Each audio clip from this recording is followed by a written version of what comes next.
창세기 25장 19절에서 26절 말씀입니다. 구약 35페이지입니다. 25장 19절부터 한 절씩 교도하시겠습니다. 아브라함의 아들 이삭의 족보는 이러하니라. 아브라함이 이삭을 낳았고 이삭은 40세에 리브가를 맞이하여 아내를 삼았으니 리브가는 밧단 아람의 아람 족속 중 부두엘의 딸이요 아람 족속 중 라반의 누이였더라. 이삭이 그의 아내가 임신하지 못함으로 그를 위하여 여호와께 간구하매 여호와께서 그의 간구를 들으셨으므로 그의 아내 리브가가 임신하였더니 그 아들들이 그의 태 속에서 서로 싸우는지라. 그가 이르되 이럴 경우에는 내가 어찌할꼬 하고 가서 여호와께 묻자온대. 여호와께서 그에게 이르시되 두 국민이 내 태중에 있구나. 두 민족이 내 복중에서부터 나누이리라. 이 족속이 저 족속보다 강하겠고 큰 자가 어린 자를 섬기리라 하셨더라. 그 해산 기한이 찬즉 태에 쌍둥이가 있었는데 먼저 나온 자는 붉고 전신이 토록 같아서 이름을 에서라 하였고 후에 나온 아우는 손으로 에서의 발꿈치를 잡았으므로 그 이름을 야곱이라 하였으며 리브가가 그들을 낳을 때에 이삭이 60세였더라. 아멘. 오늘부터 구약의 4대 족장 아브라함, 이삭, 야곱, 요셉 4대 족장 중에서 야곱의 인물을 중심으로 하나님의 말씀을 전하려고 합니다. 야곱을 많은 족장 가운데 야곱을 전하려고 하는 이유는 다른 게 아닙니다. 다른 족장들은 우리가 좀 범접하지 못하는 그런 모습이 있고 평범한 사람들이 아닙니다. 그렇지만 이 야곱은 왠지 모르게 우리랑 친근하고 어떻게 보면은 견줄만 할 수 있는 그런 사람이 야곱입니다. 우리와 비슷하고 그리고 우리보다도 어떻게 보면은 더 세상을 사랑했던 사람인지도 모릅니다. 그런데 그랬던 그가 그 누구보다도 하나님의 큰 축복을 받고 하나님의 뜻을 이룬 인물이 되었다는 거죠. 그래서 우리가 이 야곱 같은 어쩌면 우리의 인생이 정말 우리도 야곱을 보면서 소망을 갖고 우리도 야곱을 다루셨던 그 하나님의 그 축복 가운데 우리도 붙잡히면 우리 야곱과 같은 그런 축복을 받게 되지 않을까 이런 소망을 가지고 야곱을 살펴보려고 합니다. 그래서 야곱의 일생을 통해서 하나님이 어떻게 야곱과 함께 하셨고 그리고 정말 하나님 앞에 쓰임받는 사람이 되었는지 살펴보면서 우리도 그런 하나님의 붙잡힘 그런 쓰임받는 그런 인생이 되었으면 좋겠다라는 소망과 확신을 갖는 그런 시간들이 되었으면 좋겠습니다. 그래서 우리가 오늘 첫 시간으로 야곱의 탄생을 우리가 잠시 읽어봤습니다. 야곱은 이 130세에 이 애굽에 이주해서 147세에 죽습니다. 그때 요셉의 나이가 55세가 되죠. 그러니까 야곱이 130세, 지금 우리 130세면 좀 납득이 안 가는 이런 모습입니다만 어쨌든 그때는 130 살았습니다. 130에 애굽에 내려가서 거기서 17년간을 애굽에서 살다가 죽게 됩니다. 야곱의 인생에서 가장 아름답고 가장 신령하고 하나님 앞에 쓰임받았을 때가 언제인가? 147년의 그의 인생을 살펴보면 그가 어렸을 때였을까? 아니면 베델에서 하나님을 만났을 때 그때였을까? 아니면 라반의 집에서 사업에 성공하고 많은 처자식을 거둬들였을 때였을까? 아니면 야복 강가에서 하나님의 축복을 받았을 때가 가장 아름답고 가장 신령한 영적인 그런 사람이었는가 생각해 보면 아니라는 거죠. 야곱이 언제 가장 아름답고 영적으로 신령했는가? 죽을 때, 147세에 죽을 때 12아들을 축복하고, 심지어는 아브라함의 그 적자로서, 메시아의 조상으로서 유다 지파에서 메시아가 나온다는 그 예언을 할 그때 가장 아름답고 가장 신령한 하나님께 쓰임받은 인물이 바로 야곱이라는 거죠. 그러니까 이 야곱은 죽을 때 철든 사람이에요. 죽을 때 하나님 앞에 뜻을 정하고 죽을 때 한번 정말 귀하게 쓰임받고 간 사람입니다. 야곱의 인생은 굉장히 굴곡지고 험악한 세월을 살았다고 스스로 고백을 합니다. 그게 130세 때 바로 왕 앞에 서서 야곱이 한 말입니다. 야곱이 바로에게 이르되 내 나그네 길의 세월이 130년이니이다. 내 나이가 얼마 못되니 우리 조상의 나그네 길의 연조에 미치지 못하나 험악한 세월을 보내었나이다. 그리고 나서 그 당시 그 바로 왕이 신이거든요. 그 바로 왕 앞에서 하나님의 이름으로 축복하고 당당히 나옵니다. 그래서 말년의 야곱의 이런 모습을 보면서 우리는 사실 한 가닥 소망을 갖죠. 야곱 같은 인생도 변하는구나. 세상은 변해도 사람은 안 변한다고 하는데 변하는구나. 한 가닥의 소망을 갖게 됩니다. 그리고 또 위로를 받죠. 야곱 같은 사람을 하나님이 빚으신다면 그래도 그 야곱과 비슷한 나 역시 주님이 빚어가실 것이 아닌가. 그러면서 동시에 하나님께 영광과 찬양을 올려드립니다. 야곱을 아름답게 바꿔놓으신 그 능력을 찬양하게 돼요. 그러면서 그 찬양 속에서는 우리도 그렇게 변한다는 확신이 있기 때문에 야곱의 말년을 보면서 하나님 앞에 찬양하지 않을 수가 없다는 거죠. 야곱에게 이런 모습을 보면서 다른 아브라함과 이삭과 요셉과 다른 정말 우리와 친근한 이런 모습을 보면서 참 은혜를 받았어도 유지하기가 어렵고 은혜를 받았어도 지속하기가 참 어려운 게 참 우리 인생사인데 야곱의 이런 모습을 보면 그대로 나오고 있어요. 그렇게 하나님의 임재와 하나님의 그런 축복을 정말 눈으로 목도하고 몸으로 체험하는 그런 삶을 살았음에도 불구하고 계속 세상을 향해 나가요. 베델에서 하나님 만났으면 그의 삶이 확 달라져야 되거든요. 근데 그러지 못해요. 야복 강가에서 하나님 만나면 그의 인생이 확 바뀌어야 됩니다. 근데 자기가 처음에 고백했던 베델로 가지 않고 반대로 가버려요. 그게 세겜 땅이에요. 근데 또 거기 가서도 또 어때요? 열심히 삽니다. 그러다 디나 사건으로 딸이 폭행을 당하는 디나 사건으로 인해서 정신을 바짝 차려요. 근데 충격적인 거 단어가 나와요. 뭐냐? 우리 집안에 있는 우상들을 다 버리고 베델로 올라가죠.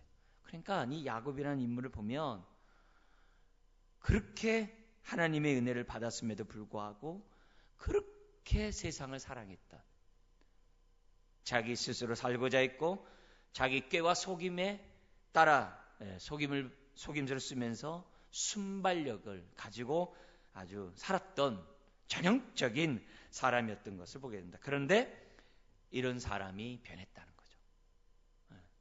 그래서 우리는 그 어떻게 해서 변했는가 그 이유를 야곱의 삶을 보면서 살펴보고, 그렇다면 우리도 순간순간 역사하셨던 그 하나님의 손길들을 우리 살펴보면 우리도 변하리라는 그런 소망을 갖게 됩니다. 사실 우리 가운데 나는 쉽게 변했다라는 사람 한 사람도 없을 거예요.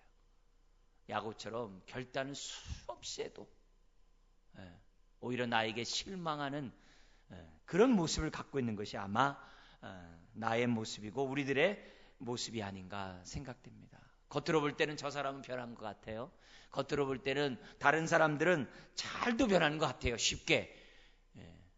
그러나 나는 왜 이렇게 변하기 어려운지, 고백대로 사는 게 왜 이렇게 어려운가 고민하는 것이 어쩌면 우리의 속사람의 실상이 아닌가 생각됩니다.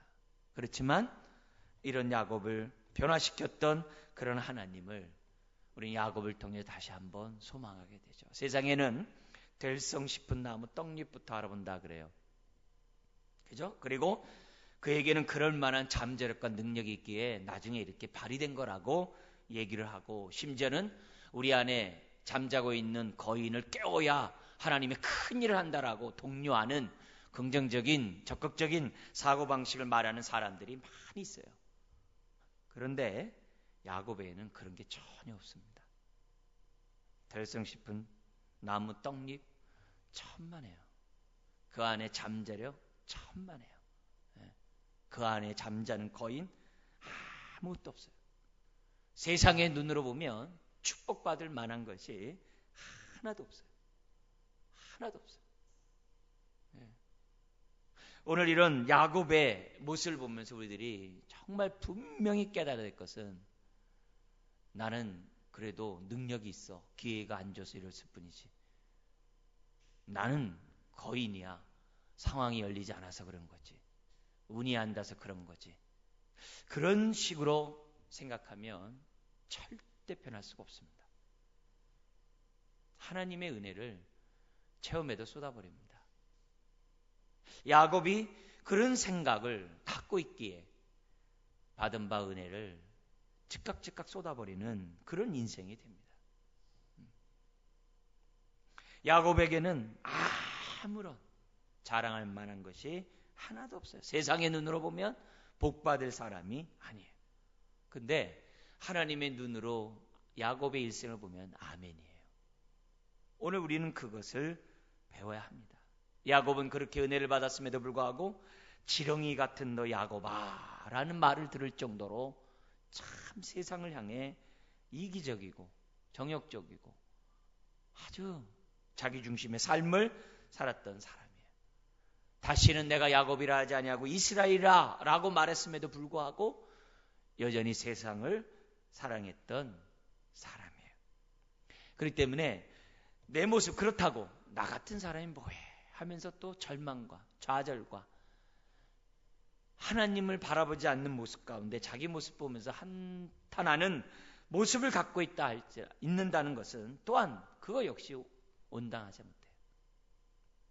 내 모습이 야곱과 같다 할지라도 주님 손에 붙잡히면 변할 수 있어요. 야곱에서 이스라엘로, 그리고 하나님의 뜻을 이루는 사람으로 바뀔 수 있다는 사실을 우리는 잊어서는 안 됩니다. 야곱이 어떻게 변해갔는지 오늘 우리 출생의 이런 사건을 통해서 사건서부터 우리가 살펴보겠습니다. 오늘 말씀은 약속의 가정의 불임으로부터 시작합니다. 19절부터 21절인데요. 우리 19절 말씀 우리 한번 읽겠습니다. 아브라함의 아들 이삭의 족보는 이러하니라. 아브라함이 이삭을 낳았고, 그죠? 오늘 본문은 아브라함의 아들 이삭의 족보로부터 시작을 합니다. 그래서 아브라함은 이삭을 낳았고 이삭은 40세에 리브가를 아내로 맞이했다. 그리고 거기 보면 21절에 보면 이삭이 그의 아내가 임신하지 못하므로 그를 위하여 여호와께 간구하며 여호와께서 그의 간구를 들으셨으므로 그의 아내 리브가가 임신했다. 우리 성경 이렇게 읽어보면 사실 잠시 불임했다가 이삭이 기도했더니 하나님이 즉각적으로 응답하셨구나, 이렇게 본문을 쉽게 읽을 수 있습니다. 그래서 임신하지 못한 것이 얼마 동안이고 또 임신하지 못해서 기도했더니 하나님이 응답했구나, 이런 차원에서 생각하기가 쉽습니다. 그러나 26절 끝에 보면 리브가가 쌍둥이를 낳았을 때 이삭의 나이가 몇 세라고 그럽니까? 60세라고. 언제 결혼했다고요? 40세. 그러면 결혼한 지 20년 동안 불임이었다는 거예요. 불임. 여러분, 이삭이 누구의 자손입니까? 아브라함이죠. 아브라함이 어떤 자입니까? 믿음의 조상 약속을 받은 아브라함이죠. 어떤 약속이요? 내가 너로 큰 민족을 이루게 하겠다. 저 하늘의 별같이, 저 바다의 모래같이 네 민족을, 네 자손을 헤아릴 수 없을 정도로 하나님이 주시겠다. 그 약속을 받은 사람이 아브라함이고, 그 아브라함의 자식이 이삭이에요. 그런데 젊은 나이에 결혼한 것도 아니죠. 20대에 한 것도 아니에요. 40에 결혼했어요. 그리고 자기의 이복형이 어떻게 돼요? 다른 형은 이스마엘은 이미 12방백을 이뤘다 그랬어요. 근데 12방백을 이룰 정도의 이스마엘과 달리 자기는 어떻게 돼요? 40에 결혼했고 60이 되더라도 자식이 없었다는 거예요. 여러분, 그 고통은 이루 말할 수 없었을 거예요. 이삭의 기도가 얼마나 간절하고 얼마나 지속적이고 얼마나 하나님 앞에 매달렸는가. 또 20년 동안 지속되는 불임 속에서 이삭은 포기하지 않고 기도했다는 거죠. 자, 이때 아브라함은 살았나요? 죽었나요? 60세가 될 때까지 애를 낳지 않았을 때 아브라함은 살았나요? 죽었나요? 아브라함은 이삭이 75세 때 죽었습니다. 175세에 죽었어요. 100세에 났으니까 이삭의 나이가 75세예요. 그러면 아브라함이 140세 때 리브가가 시집 왔어요. 그러면 아브라함 역시 이삭의 불임을 보면서 참 나랑 어쩜 이렇게 똑같냐 생각했을 거예요. 그리고 부단히 기도했을 거예요. 이삭에게 독특한 점은 아브라함처럼 첩이 없어요. 리브가밖에 없어요. 왜요? 그의 아버지가 계시니까. 아버지가 실패를 많이 해봤거든요. 그래서 20년 동안 첩 없이 후사를 이을 자녀만을 놓고 기도했는 거예요. 이삭만이 아니죠. 리브가만이 아니죠. 아브라함 역시 열심히 기도합니다. 그래도 하나님이 참 위트가 있으세요. 아버지는 25년 만에 이삭 낳았는데 이삭은 그래도 20년 만에 이 쌍둥이를 낳게 해주셨어요. 그러니까 기도는 많이 해야 됩니다. 그리고 더 많이 하면은 이 10년으로 줄어들 수 있어요. 여러분, 세상의 모든 거 쉬운 게 하나 없어요. 그렇지만 이삭에게는 아브라함이 있었어요. 아브라함이 있었기에 돌봄을, 정말 조언을, 여러모로 지도 편달을 받을 수가 있었어요.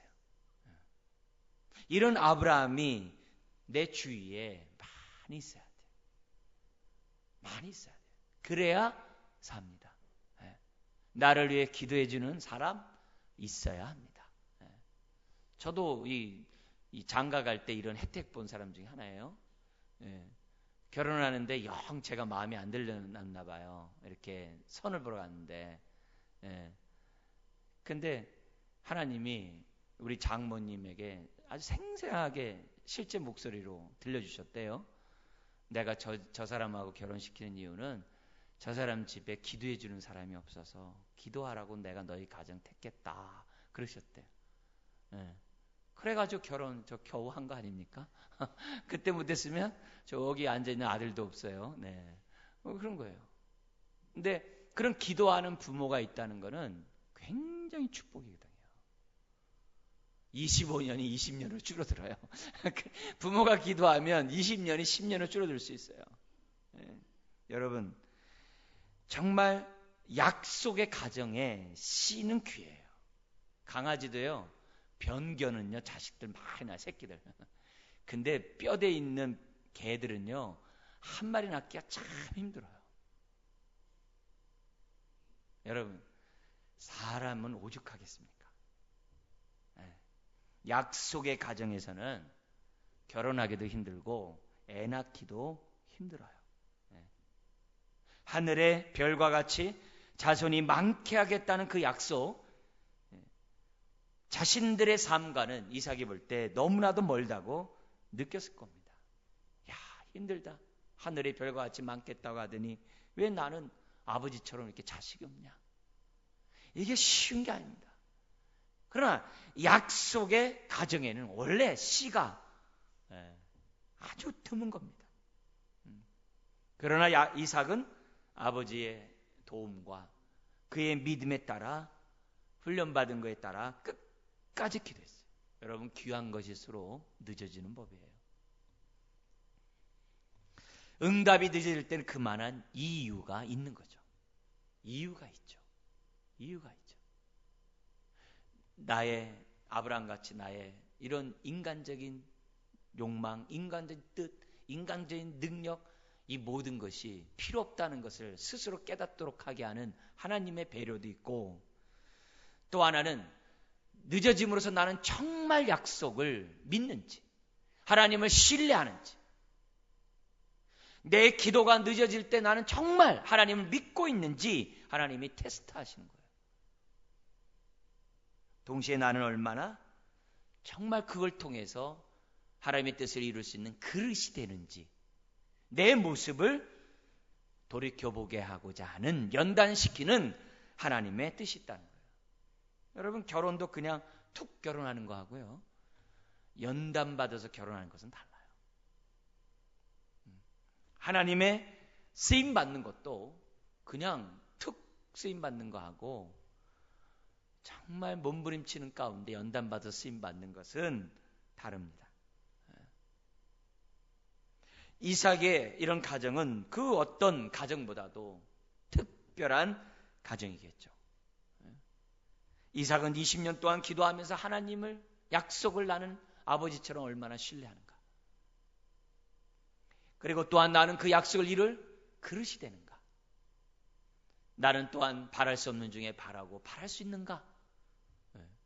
이런 연단을 늦어짐의 응답을 통해서 이삭은 훈련받게 되었다는 거죠.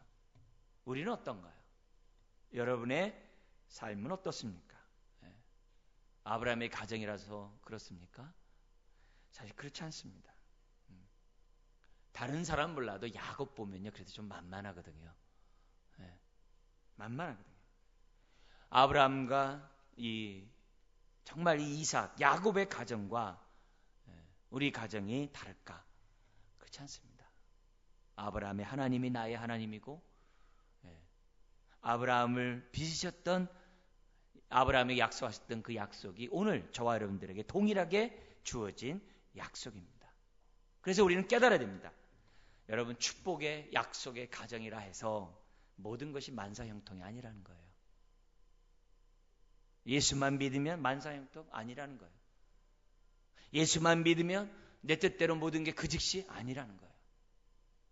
여러분, 오히려 축복의 가정이고 약속의 가정인 것일수록 하나님을 신뢰하고 많은 인내의 기도를 해야 한다는 것을 우리에게 가르쳐줘요. 약속의 자녀일수록 쉽게 얻어지는 일은 드물어요. 그러나 세상은 쉽게 얻어지는 것들이 많아요. 마음만 야곱처럼 먹으면 쉽게 얻어지는 것이 많아요. 남을 속이고 이용하고 사기치고 자기 중심의 적극적인 야곱 사고방식을 가지면 세상에서는 모든 게 잘 되는 것 같아요. 그러나 약속 가운데, 하나님의 은혜 가운데 살고자 하는 사람은 기도 응답이 20년씩 지연되는 그런 일들이 많다는 것을 기억해야 합니다. 그리고 21절에 때가 되매 하나님은 이삭의 기도에 응답하셨습니다. 그때가 언제인지 알지 못해요. 우리는 답답하죠. 아브라함의 마음은 더 타들어갔겠죠. 그래도 믿음의 조상 아브라함인데 아브라함이 얼마나 기도했겠어요. 그러나 하나님은 하나님의 때 이삭의 가정에 쌍둥이를 선택하셨다는 겁니다. 그러므로 우리가 하나님의 쓰임을 받고 빚어지기 또 변화하려고 하는 인생이 되려고 한다면 뭘 인정하라고요? 무엇보다도 나는 떡잎부터 대성식품 나무 떡잎부터 알아본다고 했을 때 나는 좋은 떡잎이라 생각하면 안 돼. 나는 그래도 뭔가 위대한 사람이다 생각하면 안 돼요. 나는 아무것도 없는 사람이란 사실을 먼저 기억해야 돼요. 또한 믿음의 자녀라 해서 모든 것이 쉽게 이루어지는 게 아니라 하나님을 신뢰하고 많은 인내의 기도가 나에게 있어야 한다는 이 지식을 깨달으셔야 됩니다. 그래야 하나님이 나를 빚어가시는데 온전히 빚어갈 수 있어요. 다음 우리들이 봐야 될 것이 선택의 하나님의 태에서부터 택함받은 출생, 선택에 관한 부분입니다. 22절 이하의 말씀인데요. 여기 보니까는 하나님이 사라의 태를 여셨던 하나님이 리브가의 태를 여셨어요. 불임의 가정에 또다시 불임이 왔지만 기도함으로 태가 열렸어요. 아무리 어렵다 할지라도 기도하면은 하나님은 태를 열어주십니다. 자, 근데 응답받고 임신했다고 인생의 문제가 끝난 것이 아니라는 것을 오늘 본문은 보여줍니다. 가정의 문제는 한번 끝나고 끝나는 게 아닙니다. 파도처럼 계속해서 밀려오는 법입니다. 하나님의 응답으로 쌍둥이를 임신했지만 문제가 생겼습니다. 뱃속에서 너무 싸우는 거예요. 원래 쌍둥이는 싸웁니다. 왜냐하면 서로 영양분을 먼저 찾으려고 그건 의학적으로 이렇게 싸운다고 합니다. 근데 너무 싸워서 엄마가 걱정할 지경이고 그 결과 어떻게 되냐면 22절에 내가 어찌할꼬 하고 가서 여호와께 묻자온대. 그러자 하나님으로부터 응답이 왔습니다. 23절 읽겠습니다. 여호와께서 그에게 이르시되 두 국민이 내 태중에 있구나. 두 민족이 내 복중에서 나누이리라. 이 족속이 저 족속보다 강하겠고 큰 자가 어린 자를 섬기리라 하셨더라. 역사적으로 그래서 헤롯 왕이 에돔 족속이에요. 참 이들의 악연은 아주 오랜 질긴 역사를 갖고 있죠. 모르드게를 죽이려 했던 그 하만, 다 에서 족속들이거든요. 그러니까 참 여러모로 많이 그런 모습이 있습니다. 근데 여기에 대한 해석을 바울은 로마서 9장 10절 이하에 이렇게 해석을 해요. 하나님의 선택을 얘기하면서 이 두 쌍둥이를 갖고 들어옵니다. 그러면서 하나님의 선택은 그가 아직 나지 아니하고 그가 무슨 선이나 악을 행한 다음에 택하시는 것이 아니라 하나님의 뜻에 따라서 그들의 행위가 아니라 뜻에 따라서 부르시고 서게 한다라고 이 본문을 인용을 해요. 그러면서 또 뭐라면 큰 자가 어린 자를 섬기라고 했던 것처럼 하나님이 내가 야곱은 사랑하고 예서는 미워했다 하심과 같으니라. 이렇게 얘기를 해요. 이렇게 해서 그래요. 그러니까 사랑하고 미워한다는 단어는 선택 개념이거든요. 선택의 용어예요. 하나님이 아브라함의 후손으로 이삭의 후손으로 에서를 선택한 게 아니라 야곱을 선택했대요. 야곱을 선택했대요. 선택이 뭐예요? 하나님이 다른 사람을 선택한 게 아니라 야곱을 선택했대. 여기서 우리는 뭘 깨닫게 됩니까? 하나님은 출생에서부터 인생을 간섭한다는 거예요. 그리고 긍휼히 여길 자를 긍휼히 여기시고 긍휼히 여기는 가운데 야곱을 선택했다는 거죠. 하나님은 에서보다도 야곱을 사랑하기로 선택하셨어요. 아브라함의 후손으로 에서보다 야곱을 선택하기로 했어요. 메시아의 조상으로 에서보다, 강한 에서보다 약한 야곱을 선택하고자 하나님 결정하셨어요. 그것도 긍휼히 여기셔서, 어떤 행위가 아니라 긍휼히 여기셔서. 여러분, 누가 하나님 자녀 됩니까? 될성 싶은 나무 떡잎부터 하는 사람? 그 사람 하나님 자녀 못 됩니다. 하나님의 자녀가 되는 사람은 야곱처럼 긍휼히 여김을 받는 자들이 하나님 자녀가 되는 거예요. 긍휼히 여길만. 에서같이 강하고 스스로 들 사람처럼 살아갈 수 있는 사람들보다 하나님의 긍휼을 입지 않으면 도저히 살 수 없는 사람들을 미리 선택하셔서 미리 하시고, 미리 하신다는 게 사랑한단 말이잖아요. 때가 되면 예수 믿게 하고 하나님의 자녀로 부르신다는 겁니다. 그래서 하나님의 은혜를 받으려면 나의 나됨을 알아야 돼요. 그래서 우리는 나의 자랑이 하나도 없어요. 나의 나됨은 자랑할 게 하나도 없어요. 은혜고 하나님께 감사할 것밖에 없어요. 이런 마음을 갖고 있는 사람이 하나님의 자녀죠. 하나님이 도리어 우리를 긍휼히 여기지 않으면 오늘 이 자리에 저를 비롯해서 나와서 예배할 수 있는 사람은 한 사람도 없어요. 이걸 깨달아야 돼요. 이 자리에 나와 예배하는 그 자체가 하나님의 은혜를, 긍휼을 입었다는 증거죠. 이걸 깨달으면 감사가 있어요.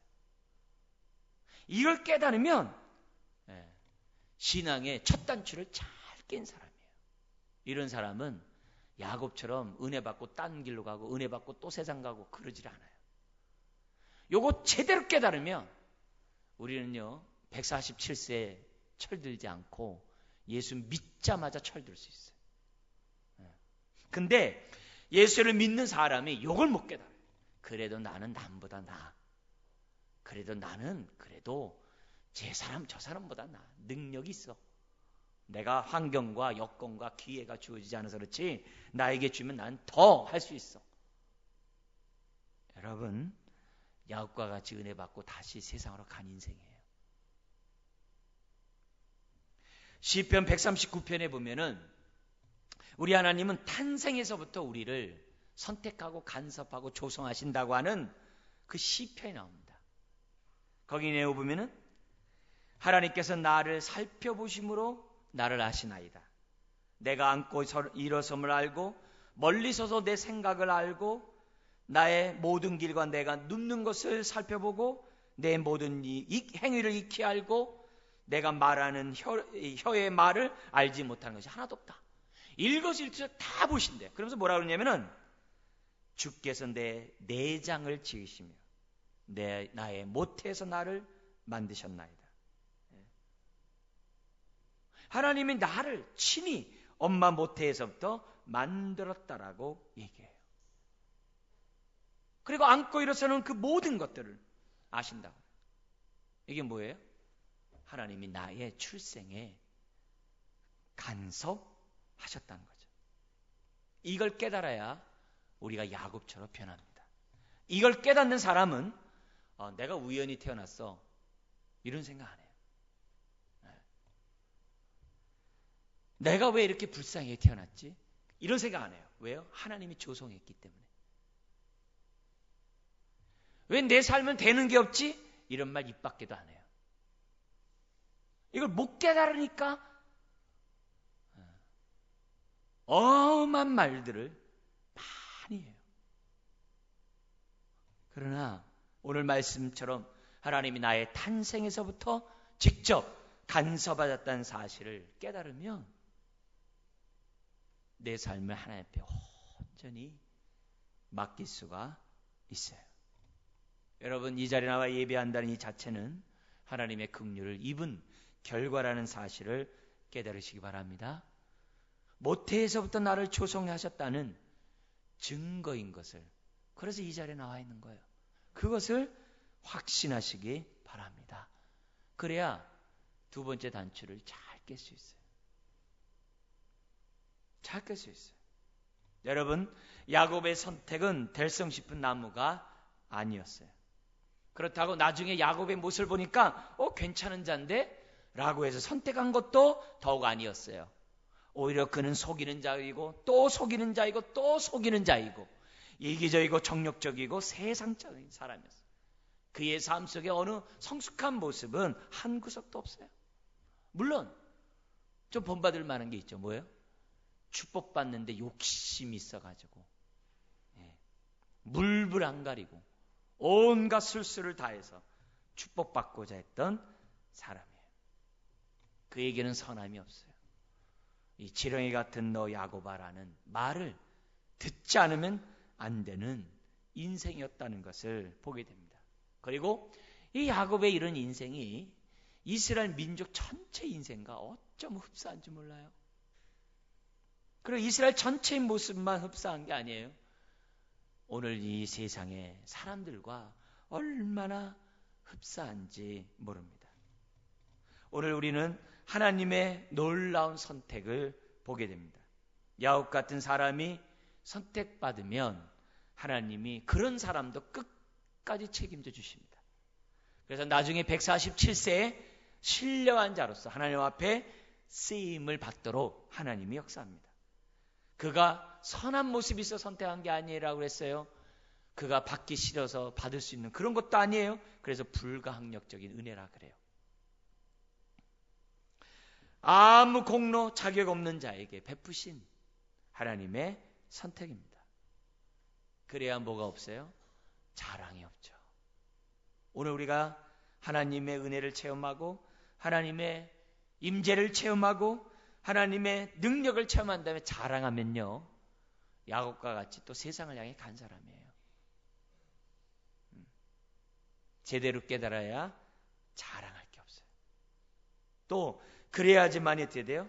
오직 하나님께만 영광이 되는 그런 삶을 살아갈 수 있다는 겁니다. 하나님은 야곱의 태에 간섭하셨던 것처럼 오늘 저와 여러분들이 태어날 때 모친의 태중에서부터 저와 여러분들을 조성한 줄 믿습니다. 이걸 온전히 깨달아야 돼요. 그래야 부모에게 감사하게 되고. 왜? 부모 탓이 아니니까. 오히려 부모를 통해서 내가 태어났다는 것에 대해서 감사하고, 비록 내 삶이 환경이 뒷받쳐주지 않고 세상 볼 때 어렵고 힘들다 할지라도 하나님이 나의 아버지라는 사실을 우리가 여기서 깨달을 수만 있다면 우리는 하나님의 기뻐하는 그런 삶을 살아갈 수 있는 거죠. 에베소 1장 4절 이하에 보면 한 걸음 더 나갑니다. 하나님 우리가 태어날 때만 조성한 게 아니라 창세전부터 미리 아셨다 그래요. 창세전부터 미리 아셨대요. 미리 아셨다는 게 뭐라고 그랬어요? 특별히 사랑했다 이 말이에요. 우연히 세상에 던져진 게 아니라는 거예요. 응? 창세전부터 미리 아시고 때가 되매 부르시고 부르신 자를 의롭다 하시고 의롭다 하는 자를 영화롭게 하신다 했어요. 우리는 이런 하나님의 축복 가운데 있어요. 나를 의롭게, 나의 죄를 사하고 자녀를 삼으신 그 은혜는 반드시 영화롭게 하실 것입니다. 세상에 실존 철학이라는 게 있어요. 실존 철학. 그게 뭐냐면 우리는 우연히 던져진 존재라는 거예요. 핏덩어리로 던져졌다는 거예요. 그래서 우리가 이 땅에서 살아가려면 내가 내 인생을 목적을 향해, 뜻을 향해, 행복을 향해 자기 나름대로 의미를 가지고 내 인생을 던질 때 거기에서 실존이 있다. 그게 실존 철학의 핵심입니다. 여러분, 우리는 그런 존재가 아니에요. 우연히 던져진 존재가 아니라 만세전부터 예전 가운데 우리는 이 땅에 태어난 자입니다. 여러분, 우리의 가정 환경이 아무리 어렵고 힘들고 나빠도 말구이보다는 좋아요. 말구이보다는 좋습니다. 여러모로 중요한 것은 하나님이 나를 선택하셨다고 하는 이 믿음을 우리가 놓지 않는 겁니다. 이걸 생각하면 여러분 생일날 여러분 혼자 즐겁고 끝나지 않길 바랍니다. 에베소 2장 10절에 보면은 하나님이 우리를 태어나게 하신 것은 하나님의 선한 일을 하도록 하기 위해서 우리를 태어나게 하셨다 했어요. 그렇다면은 생일날마다 나를 위해 생일날 잊지 말고 다시 한번 하나님의 선한 일을 위해 태어났다는 이 비전을 깨닫고 생일날마다 좀 결단했으면 좋겠어요. 그럴 때 우리의 삶이 의미가 있고 그럴 때 나중에 훗날 영화로운 자로서 하나님 앞에 서게 될 줄 믿습니다. 하나님은 여러분의 탄생에 선택하셨습니다. 기도하겠습니다. 하나님 아버지, 우리를 태중에서부터 조성하고 우리를 사랑하시되 끔찍이 사랑하시는 하나님의 섭리로 인하여 감사함을 드립니다. 아버지 하나님, 오늘 이런 은혜를 받아 싸우니 우리가 다시 한번 하나님의 은혜를 잘 깨닫게 해주시고 오늘 은혜를 받을 수 있도록 내가 할 수 있는 것은 아무것도 정말 할 수 없음을 기억하게 하여 주옵소서. 그러나 하나님의 손에 붙잡힌 바 되면 하나님의 큰 역사를 이룰 수 있는 자녀가 될 줄 믿습니다. 예수님의 이름으로 기도드리옵나이다.